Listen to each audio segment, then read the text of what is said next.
Hello, everyone. I'm Padma Mallikarjunan, and I'm an Enterprise Support Manager at AWS, and I'm based out of Austin, Texas. Welcome to AWS Supports You, where we share best practices and troubleshooting tips from AWS Support. Joining me today is John Steele from the AWS Solutions Architecture team, focused on the well architected pillars. John, can you give us a quick introduction? Sure. So as Padma mentioned, my name is John Steele. I've been with AWS for about 7 years now, and actually I've had the opportunity to work as a technical account manager in enterprise support, as well as an operations specialist, and now I actually work with the well-architected team, and I've engaged hundreds of customers to help them learn how to improve their operations. So really excited to be here today. Excellent. Thank you, John. Everybody, today AWS supports you to design solutions with operations in mind. Specifically, we will discuss operations as code using AWS. We'll also discuss a few examples using services that enable you to perform operations as code. Before we begin, a quick note to our attendees online. Please use the chat window on the right hand side of your screen to ask your questions and share your thoughts throughout the event. We look forward to hearing from you today. John, can you walk us through what we're going to be talking about? Sure. So we're looking at today is really talking about designing with operations in mind. And the key thing we're going to be focusing on today is how using operations as code is a good way to help you design with operations in mind. So we'll dive a little bit deeper into what we mean by designing with ops in mind and help you to better understand how to perform operations as code in your environments. So as we get rolling here today, this is probably a good starting point. You're probably familiar with Werner Vogels, the CTO for Amazon. And Dr. Werner Vogel says, you build it, you run it. Now, what he means by that is that in a modern paradigm, things have really changed. You no longer have these clean separations and distinction between the teams that manage your infrastructure and the teams that do your operations and the teams that are responsible for developing and creating the code that makes your business applications. More and more, we're seeing a tight integration between them. So in this modern paradigm, we're actually seeing that customers can now adopt the same philosophy that Amazon has, where when you build it, you also become responsible for running it. The thing is, when that happens, though, there's kind of a paradigm shift also in what good looks like and how to drive operational excellence in this new paradigm. So if you think about what Werner said, what he's really referring to is the idea of designing with operations in mind. So if our customers want to have operational excellence, meaning they want to get the business value that they are looking for out of their applications, they need to really change where they think about operations. In traditional environments, operations kind of tended to be an afterthought. It was something that you bolted on at the end. You thought about it, once you were up and running, then you were going to figure out the ops side. Maybe you develop things and kind of throw them over the wall and operations will figure it out. And really, that doesn't work anymore. We need to shift the thinking about operations left in our life cycle for our applications and move it into the design phase. So when we're thinking about designing with ops in mind, what I'll do is talk a little bit about some of the things we're helping to really help you get out of today. So these are the kind of things that we're looking to do. We really want to make sure you have a good understanding of what operational excellence is. We want you to learn about designing with ops in mind and about operations as code. And we want you to be able to find more resources and understand how AWS can support you in those things.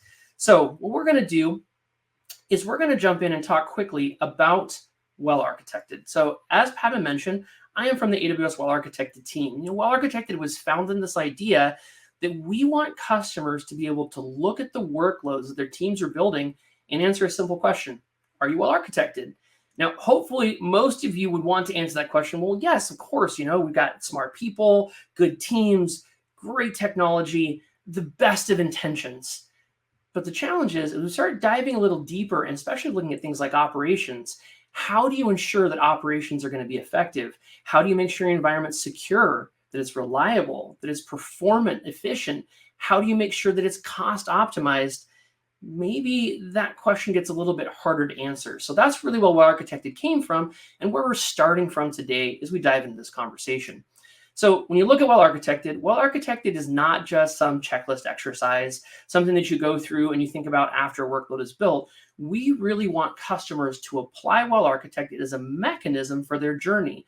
That mechanism should help them to learn what are the strategies and best practices that are most likely to make them effective when they're architecting for the cloud, to be able to measure their workloads and their teams against those best practices to identify where are the opportunities for improvement or risks that they want to remediate. So we think about it as this journey of learning, measuring, and improving. So in the well-architected framework, what we're really looking for customers to do is go beyond just some sort of a after-the-fact checklist review, but rather learn the best practices and integrate those into how they run their businesses. So the well-architected framework, if you're not familiar with it, it is built on pillars. So there's 5 pillars. So when we say design with operations in mind, we mean think about operational excellence, security, reliability, performance efficiency, and cost optimization as the foundations to a well-architected workload. When we think about a workload, we're talking about the people and teams, the processes and procedures, and the technology that you use. Now, those pillars then are the key concepts, but there's also design principles. The design principles are sort of the overarching best practices that we have seen work the best for AWS and Amazon, but more importantly, to work best for our customers. So there's design principles that are holistic across the well-architected framework, as well as design principles that are specific to each pillar. And today we're going to talk a little bit about the design principles in the operational excellence pillar. Now, there are also well-architected tools available for you to do the measurement of your workloads, including in the well-architected tool, the core framework, which has 52 questions, which are the key concepts we believe customers need to think about.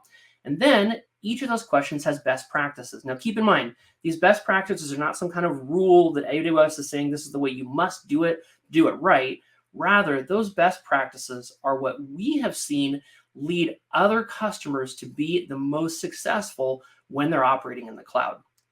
So let's talk about operational excellence. So the operational excellence pillar is actually a pillar I got to help contribute to getting created. When we think about these design principles, these are actually things that I have learned from working with customers over the last 7 years and in my previous life in an operations role.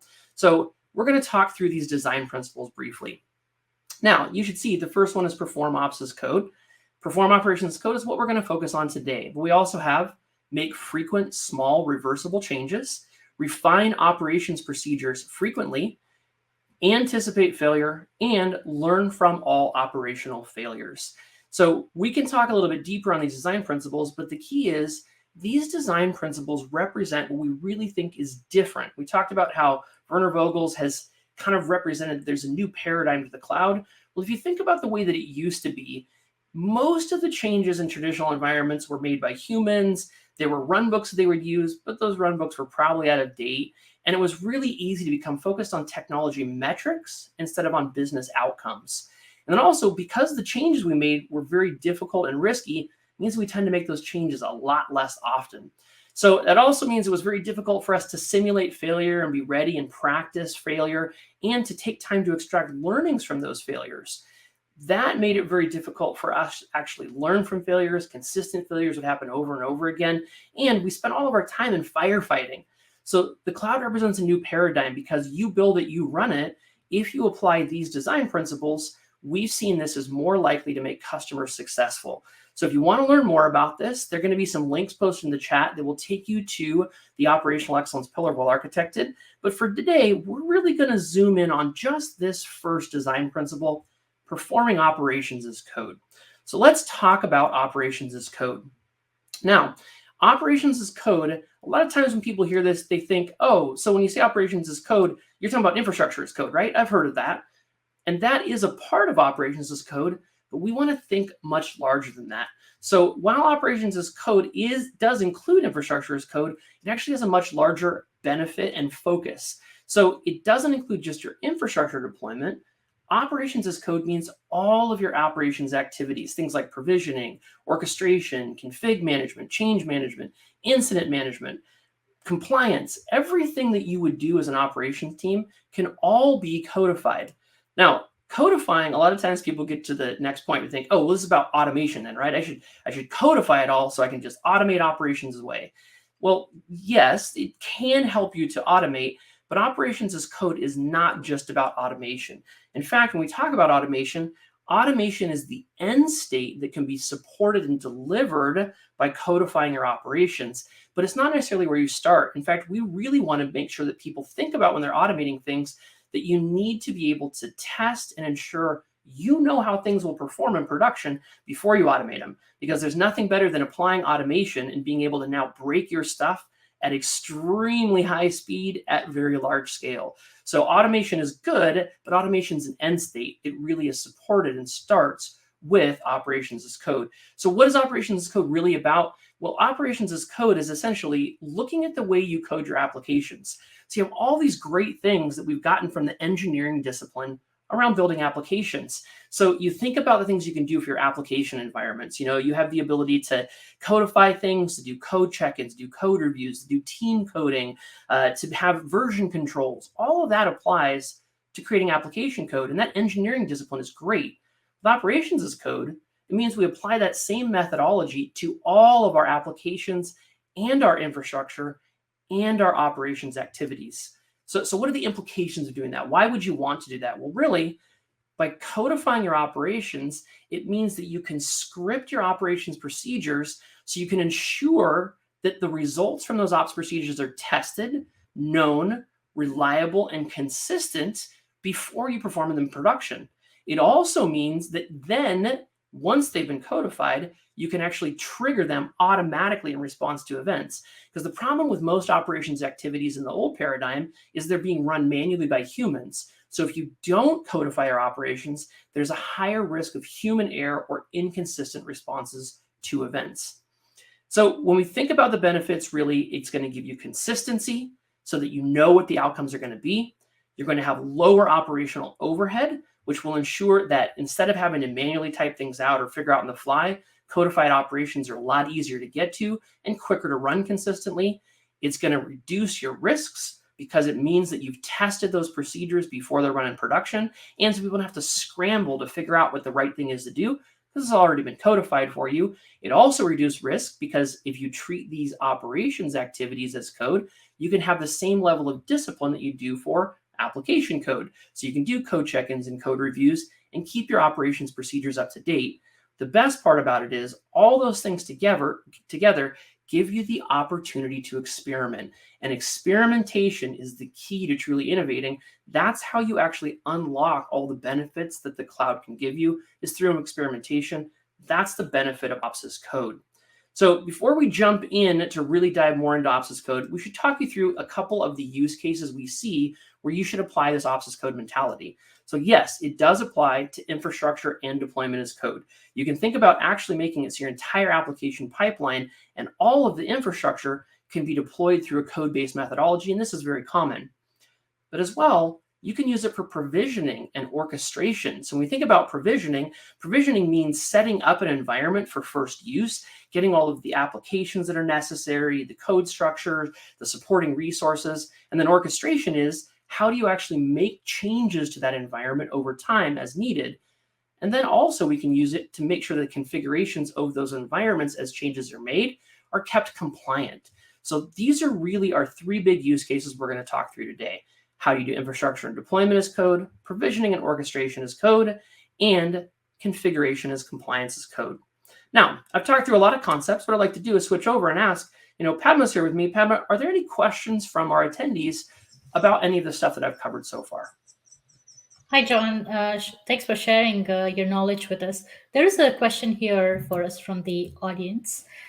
This question comes from Rolahe. Thank you so much for your question. This is about the well-architected tool itself. Is this an actual tool that is available to the customers to use, or is it a process or a framework used within an AWS team? Thank you very much for asking that question. So the well-architected framework includes resources that will help you to learn, to measure, and improve. The best way to do measurement is actually with the AWS well-architected tool. So the well-architected tool is a tool that is available in the AWS console. It's actually completely free, so you can run as many well-architected framework reviews as you want using the well-architected tool, but it is the mechanism that teams can use to actually measure how they are performing against the defined AWS best practices that are working for other customers. So in order to use the tool, you would then run a well-architected framework review. Those reviews can be done by AWS personnel, so TAMs, solutions architects, even professional services. Also, you can get partners that can help you to run those reviews if you'd like. But because it's a self-service tool, you and your teams are also able to use that tool to learn the AWS best practices and measure your workloads as a self-service all on your own. Got it. Thank you, John. And everyone, feel free to let us know and share your experience if you have used the well-architected tool yourself. Back to you, Absolutely. John. Great. No other questions? Nope. Okay, great. All right, so we're going to continue on then. Let's actually jump in and take a look at more in depth. What are the real benefits when it comes to infrastructure and deployment as code on AWS?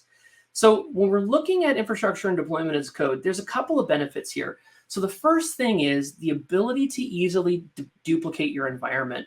So the reason the infrastructure as code has become so valuable to so many customers is that using infrastructure as code, I can set up an environment and I can easily perform testing by duplicating that environment. So if I want to set up pre-production or QA environments where I can test something without impacting my production environment, it's very easy to duplicate my environment if it's all stored in code. Now, the other benefit of using infrastructure as code and doing deployment as code, or having your infrastructure integrated into your deployment pipelines, is that it also makes deployment much quicker. So rather than someone having to go into the console and point and click, or using a command line to throw commands in, manually deploying pieces of infrastructure or manually pushing them through your code pipeline, you can actually codify them, and the deployments are much quicker because they're all done through your regular pipelines or the deployment tools you use. Also, the benefit of doing infrastructure and deployment and code together is you have the opportunity to actually integrate all of your infrastructure deployment into your application code. That means when you want to set up new application code, rather than having to go through and push that information into an existing environment and updating it, which can take more time and maybe carries more risk, it allows you to do some new things and use new deployment methodologies, like, for example, parallel environments. So you might have heard parallel environments, perhaps you've heard, blue, green, or red, black, or immutable infrastructure. So in those environments, you can actually build a complete duplicate, because we have environment duplication capability with infrastructure as code. You can build a complete duplicate of your production environment. You can deploy your new application code to that new environment, and then you can simply shift traffic from your previous environment to the brand new environment. The benefits of doing that parallel environment deployment are many, and it includes the fact that if anything goes wrong, it's very easy to fail all of your traffic back to the known good working stack that you already had in place. And instead of on an on-prem environment where doing that would be very expensive because you have to have twice as much hardware, as soon as you shift it over and all of your tests have passed in your new environment, you can simply tear down your old environment, making it so you can save a lot of money and really reduce costs.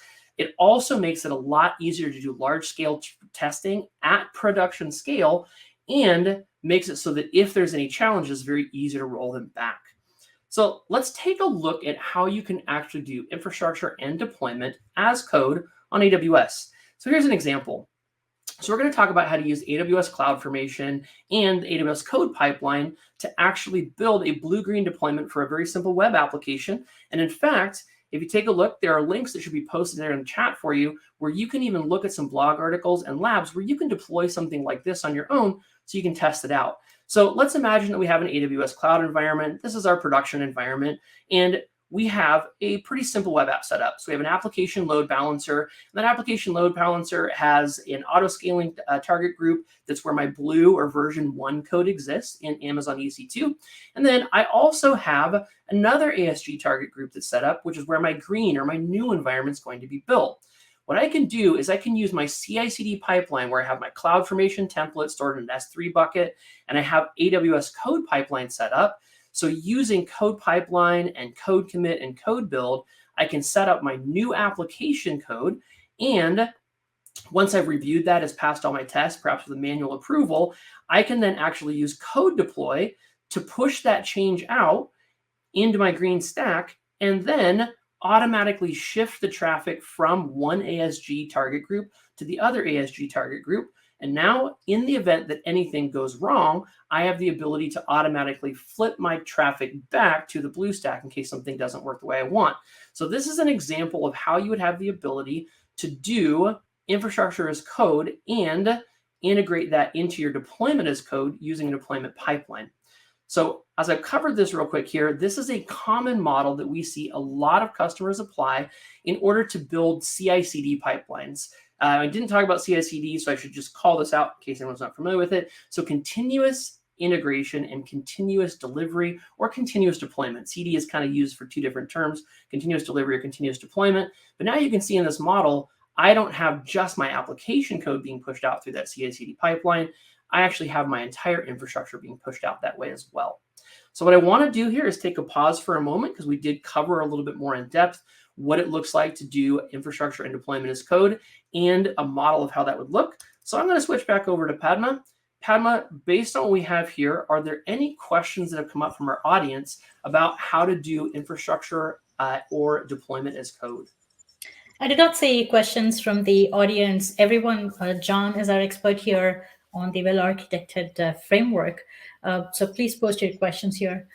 John, I have a question for you, though. Sure. Can you talk to me a little bit about what resources are available in the well-architected framework that can help our customers to learn, measure, and improve? And follow up to that, is there a cost associated with the well-architected tool?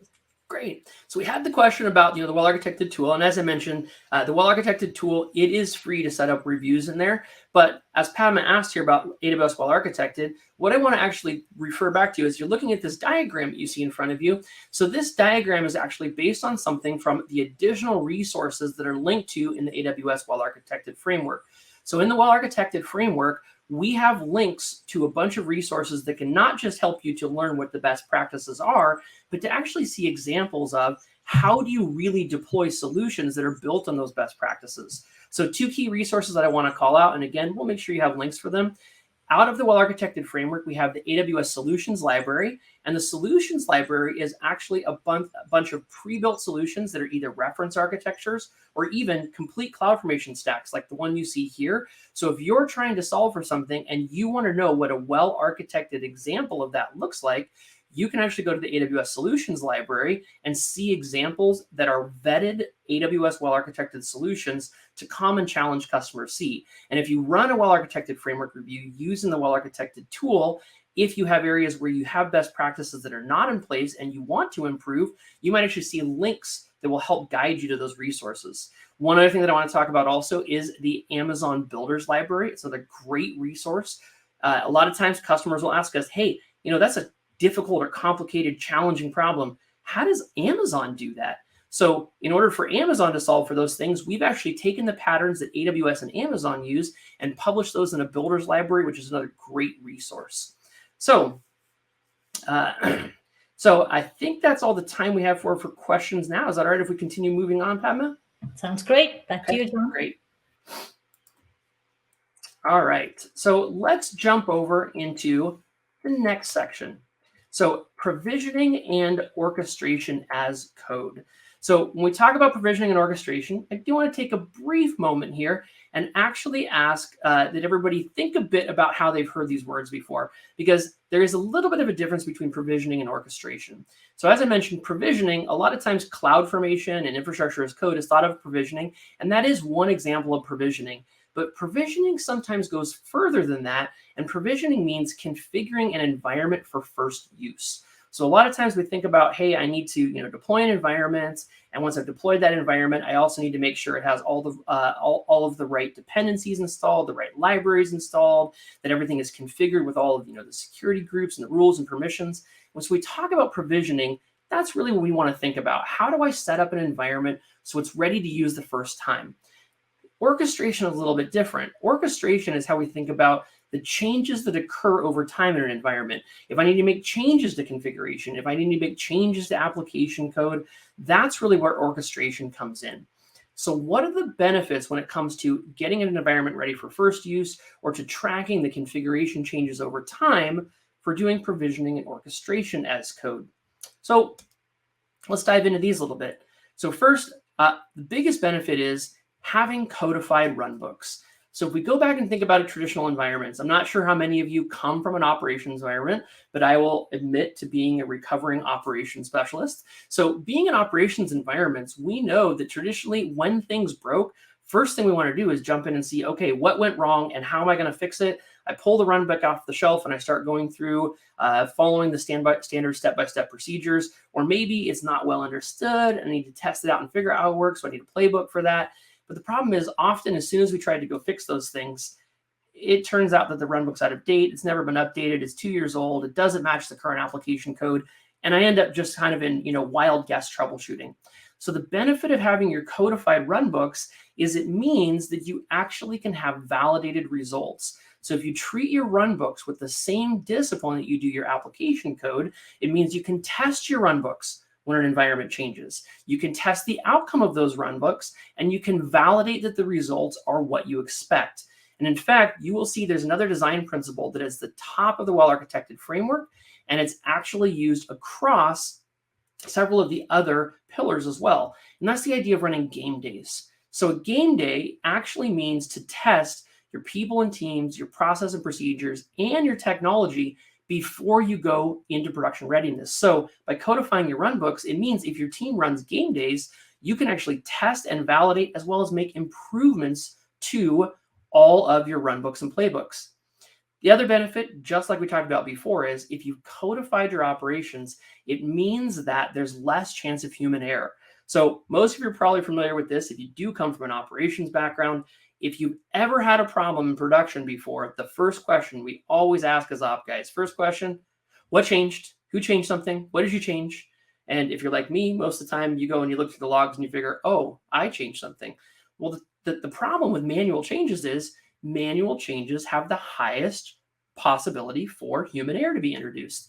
Whereas if you have codified your changes and tested and validated them before you run them, then it's going to reduce human error. Because the other problem is if there is actually an event that occurs in an environment, so you have production incidents and something's going wrong in production, that is the worst time to try and figure out what the right procedures are. You want to have tested them ahead of time, because when you are under duress, it makes it much more difficult to make clear-headed and effective decisions about how you will make changes. So again, we always want to make sure where possible, we can remove sources of human error, and this is a great way to do it. Now, the other benefit of codifying runbooks goes back to that idea of game day events. Game day events are not just to make sure that your teams are ready for production. It's a great way to ensure that people know what the procedures are, that the procedures are tested, that people are tested, that your technology is tested. But honestly, that's just half of the picture. The other part of the picture to think about here is by running game days, it also means you can identify when procedures need to be improved. And that helps you to actually continuously improve over time. So it's not just about practicing, it's not just about reviewing procedures, it's also about improving them over time.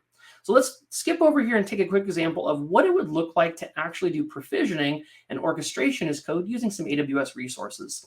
So let's imagine we're using AWS Systems Manager and we've codified our ops procedures using Systems Manager automation and the run command. And we can even hook that up to other services like SNS, which we use for the publishing and subscription of topics for notification, and AWS Lambda to actually execute things outside of our environment if we want.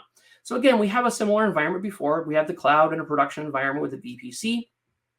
We have our CloudFormation template. So think about what we looked at before. So we have a CloudFormation template that deploys our workload. And in this case, maybe it's the workload including all the applications and infrastructure. So we follow the best practices, and we are doing infrastructure as code and deployment as code using CloudFormation, which is great. What we can do additionally is we can also provision components that are going to be in AWS Systems Manager, and using tools in Systems Manager like Ops Center, we can continuously monitor the events that are occurring in production in that workload. And in the event that anything goes wrong, we can actually use automation and automation docs built into Systems Manager, which are codified versions of our runbooks. And those automation docs can automatically remediate things that happen in our environment. So that's really a great way to do it. Now, the challenge may be, as we talked about, automation is good, but perhaps there are certain commands that are a little bit risky. You want to make sure there's a manual decision made whether or not you're actually going to run that change in production. You can also use automation to instead send out a notification to perhaps an Amazon SNS queue, and that topic then will be subscribed to by a Lambda function. So that Lambda function could be used perhaps to set up a chat ops command, and whatever the chat tool is that your teams are using, it would automatically throw notifications letting the operations team members know, hey, someone needs to go in and respond because we need a decision about whether or not to run something. Because as I said, again, automation is great, but automation should be applied with proper safety engineering principles, because we don't want automation to go awry and perhaps cause an incident as opposed to repair an incident. So in that chat ops group, then instead of it being automated responses, your system operators would go in to a preset set of run commands that store all of your operations procedures. They would be stored in those run command documents, and then those documents could be manually run in your environment in order to remediate based upon insight from the operators, but without them having to go in and manually type commands in. So here's an example of how you would be able to actually do provisioning and orchestration as code using AWS Systems Manager automation run command. All right, so I want to take a quick break here. Again, cover some more good information, an example. So I'm going to switch back to Padma. Padma, do we have any questions from the audience? Hi, John. Yes, we did have a couple of questions from the audience. The first question is about how CloudFormation chooses resource names. Thank you for this question, Monramon357. I just posted a link to the chat window. So CloudFormation assigns a unique physical ID if you did not specify a specific resource name or the stat name to the as you create them. The preference and the recommendation is that you provide a name so that it's easily recognizable, else CloudFormation will just assign a unique physical ID. Anything else you want to add to that, John? No, that's great. Thank you very much for that, Padma. And we're actually going to take a look at CloudFormation Stack a little bit later on, so you can get an idea of what those ARNs or Amazon resource names look like inside of CloudFormation when you create them manually versus ones that are automatically generated. All right. Any other questions? Just one quick note from Metin, data engineer. So this presentation will be accessible to you. We will post the link to it on our page, which I'll post here on our Splashthat page, as well as we'll post the video to this presentation. So it'll be accessible to you after this. And that's all the questions, John. Back to you. Great. All right. So let's jump into the last use case that we talked about, which is configuration and compliance as code. So again, when we talk about configuration, we're thinking about the settings for the application and the resources in our environment. And when we talk about compliance, keep in mind, we don't mean compliance necessarily just as like, PCI or SOC 1 or SOC 2. Compliance isn't just about external regulatory compliance. We're also thinking about internal standards and expectations for how environments should be set up and the best practices for them. So compliance as code is not just about external regulatory compliance. It's about looking at your internal standards and ensuring that you are actually meeting those compliance requirements as defined by your internal governance teams. So what are the benefits of doing configuration and compliance as code? Well, first, configuration and compliance as code means, just like we talked about previously, you can actually test and track, and more importantly, version control configuration changes that are made, so you can see who made them when those changes occurred. Because a lot of times an audit trail and knowing who made a change and why they made it will really help to understand the impacts of change and make it easier to roll those back when they occur. There's one other really big benefit to configuration as code. It also makes it easier for you to manage configuration drift. So configuration drift, meaning if we see something kind of shift or change and not match the original configuration standard, it allows us to see why that drift occurred and even be notified about it, so we can make an informed decision about whether or not to remediate it. Now, lastly, benefit of configuration and compliance as code is if you've codified what your expectations are and you codified your operations procedures for how to remediate them, it means you can even make changes that'll automatically put all of your configuration and resources back into compliance in case a non-compliant configuration in your environment is detected. So let's take a quick look at how we could do that on AWS. So we have AWS Systems Manager and AWS Config. So we can codify our ops procedures using Systems Manager automation run command, and then we can maintain compliance using AWS Config rules. So let's take a look at that same environment where we had our environment deployed, Systems Manager and Ops Center being used for us to look at the environment and determine how it's actually configured. Systems Manager then also will have AWS Config, and AWS Config can be configured with rules that standardize what we expect the environment to be configured like. Now, if anything happens and they're not compliant, Config can then push that information to Systems Manager, where Systems Manager automation documents Or again, just like we talked about before, run command documents that are manually executed can be either done through automation or through manual commands run by system operators to put environments back into compliance if there's a risk because they're not matching their current configuration standards. So again, the benefits here of this is we can continuously evaluate our environment to ensure it's compliant with our expectations. And if anything in that environment is determined or identified as not compliant, we can either manually or automatically make remediations to put our environment back into compliance. So what we're going to do now is we're going to have a quick demo. Before I do that, I did just cover that last topic. So I want to check, Padma, are there any questions about configuration or compliance as code before we jump into a demo? No questions here, John. Looking forward to the demo. Great. All right. So let's take a look at this quick demo that we have. What we're actually going to do is we are going to demonstrate using some AWS resources how to perform operations as code. So I've shown you some examples here of what an architecture might look like. What we're actually going to do is jump in and walk through what it would look like to actually do operations as code, covering infrastructure as code, provisioning, orchestration, and configuration and compliance as code using CloudFormation, AWS Systems Manager, and AWS Config. So we're going to switch over to the demo so I can show you what this would actually look like. Do note, you actually will be able, if you want later, to deploy the environments like this. So let's take a look at our demo here. So I'm going to jump in and start with CloudFormation. So we take a look at CloudFormation by starting from the console. And CloudFormation allows us to create CloudFormation stacks. Now, in this case, we're not going to use a sample or use the template designer. Instead, I've already uploaded a template to S3. So I'm going to put the S3 template in here.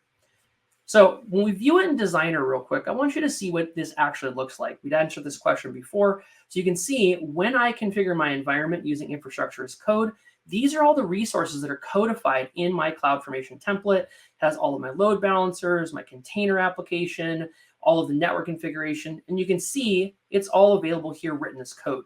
Now, we're actually not going to use CloudFormation directly because we're going to jump over instead, and we're going to look at another capability available through AWS Systems Manager. So I'm going to jump in and go to Systems Manager here for my console. And in Systems Manager, I'm going to show you this new thing called Application Manager. So in Application Manager, I can use CloudFormation templates to define a complete application. So I'm going to go to my CloudFormation stacks, and I'm going to create a stack using the similar process. So in this case, we actually want to start by creating a template for this application from that CloudFormation stack. So I'm going to go in, much like we did in CloudFormation. I'll put in the S3 URL and choose next. I'm going to then, you see the template looks the same here. I'm going to give it a name. So we'll call this my app on ECS.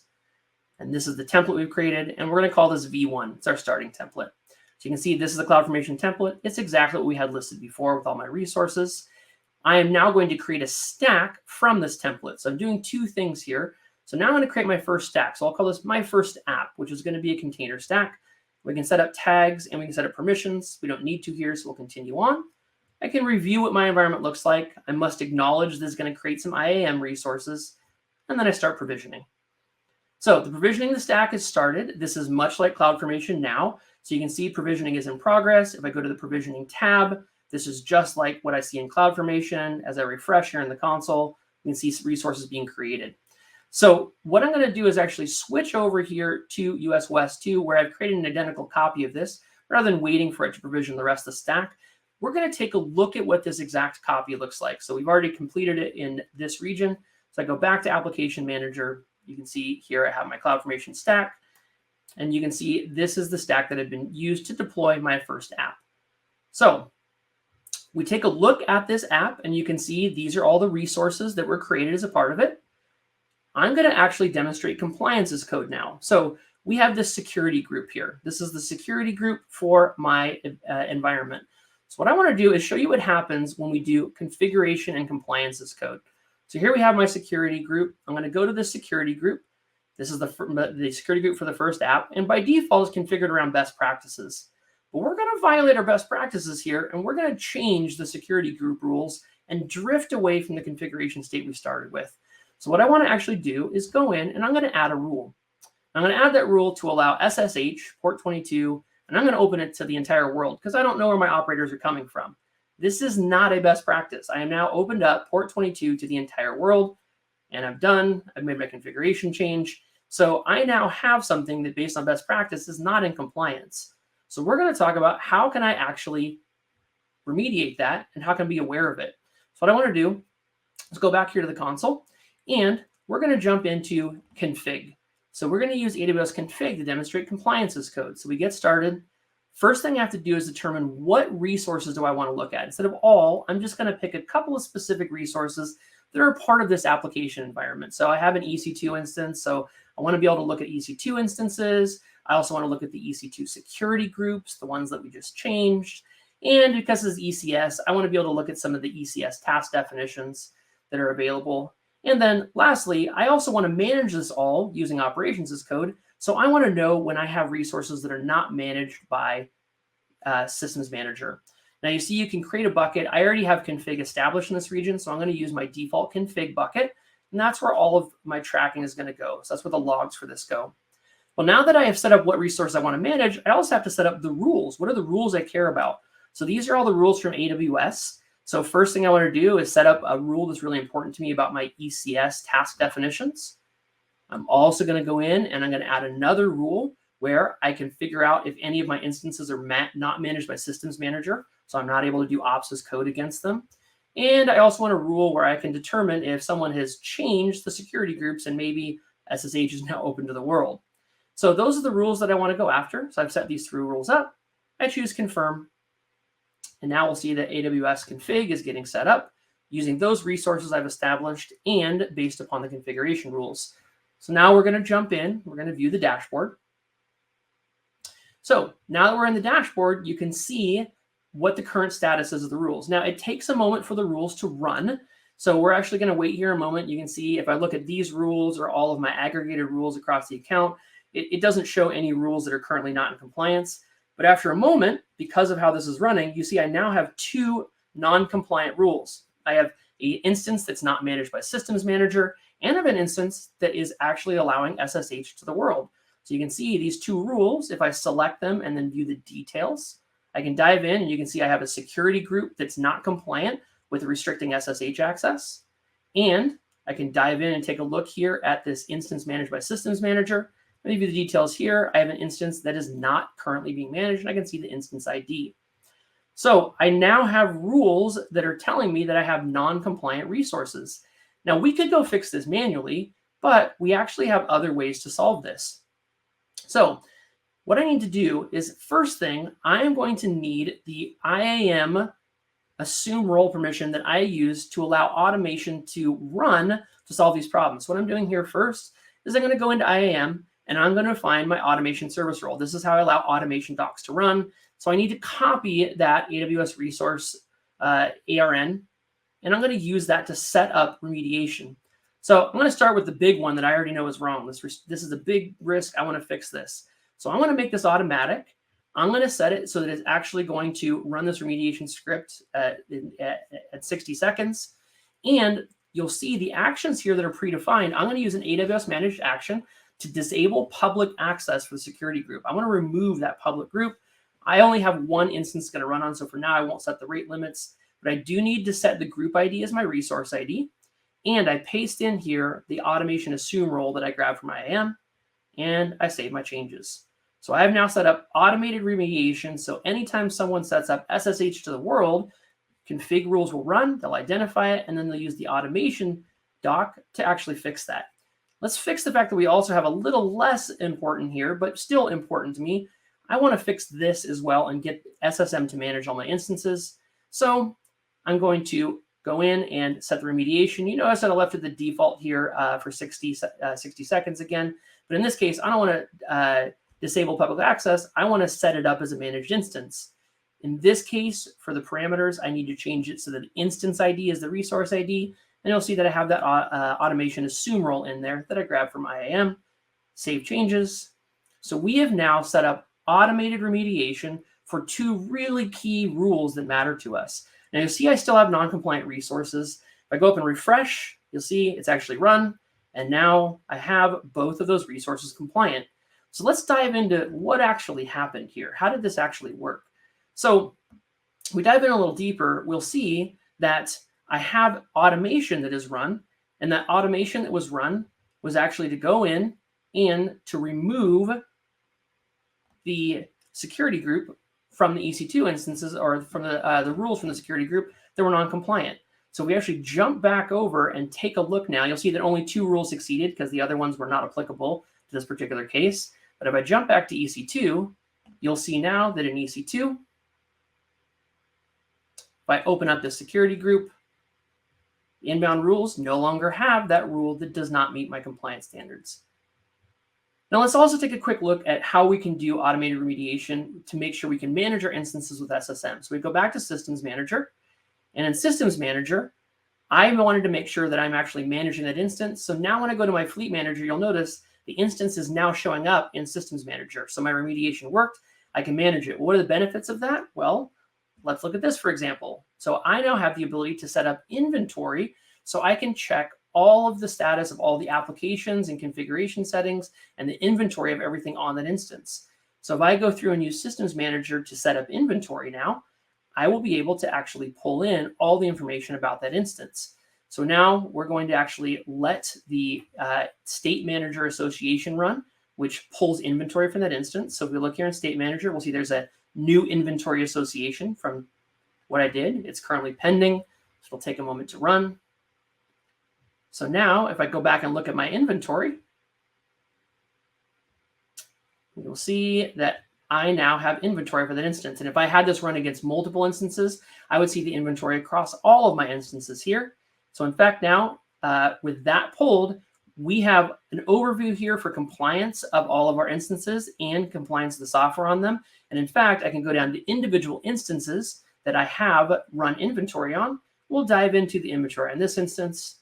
And you can see, diving into it now, we actually have the ability to see inventory, including all of the applications that are on this particular instance, as well as the version information. So that is an overview of how you can do operations as code using things like CloudFormation and Systems Manager. If we take a quick look here, we can see the run command that was used to actually go out and collect the inventory on that instance. All right, so that is the end of what I have here. Padma, if you'd like to come back, do we have any questions based on what I've covered here? Hi, John. Thank you. Yes, we do have a couple of questions here from our audience. The first question, actually 2 questions. The questions are about the architecture diagram you displayed and whether we have tools, or how did you display the architectural diagram from your CloudFormation template. A follow-up to that question is, can you also talk about the IAM roles that you used in your demonstration? Sure. This question comes from Martina, data engineer. Thank you for your question. So over to you, John. Yes, so what you're probably referring to is when I went into CloudFormation and I chose View and Designer. If you use the CloudFormation Designer does several things, including giving you a visual map that allows you to actually manually make changes to your CloudFormation template using a visual map if you'd like. It also then gives you a layout, and you can actually switch between YAML and JSON, because I know different people have opinions on YAML versus JSON and which is best. The CloudFormation Designer actually allows you to switch back and forth between those. And then the other question following on from that was, can you give me a little more information about the IAM role? So because, again, AWS wants to make sure that you give your resources permission to do things. We don't push anything to you automatically. If you want your resources to be able to interact with each other programmatically, you must give them permission to do so. So when I went into IAM, there is actually a role that is created that allows the Systems Manager automation to run automation docs that go out and connect other resources, and it needs a role to assume to do that, just like any other role that you assume. So that IAM role, I went in and grabbed that, and that is what I used to give Config and Systems Manager permission to run commands that I had codified on my behalf. All right, any other questions? Just one more question. Sure. This question is about CloudFormation and support for tagging. This question comes from Ben Techie 22. Do you know if CloudFormation supports allows for tagging for resources such as EC2? Yes. So CloudFormation allows for tagging for a lot of resources. So again, if Any tags that are available for resources can be codified and put into your CloudFormation templates, as well as if you want to set up resource groups rather than just use tagging. So whatever mechanisms you are using in order to identify the resources in your environment, you can codify that and put it into CloudFormation. Like EC2, yes, but any resource that can be codified in CloudFormation that supports tagging, it can be added to CloudFormation. Right. Perfect. And I'll post the links for this information on our chat window as well. So with that, everyone, today we looked at how you can perform operations as code using AWS CloudFormation, AWS Systems Manager, and AWS Config. We will post the recording of this episode to the AWS Supports You Splashthat page, awssupportsyou.splashthat.com. If there are any questions that were not answered today, you can post them on repost.aws or email us any feedback to awssupportsyou@amazon.com.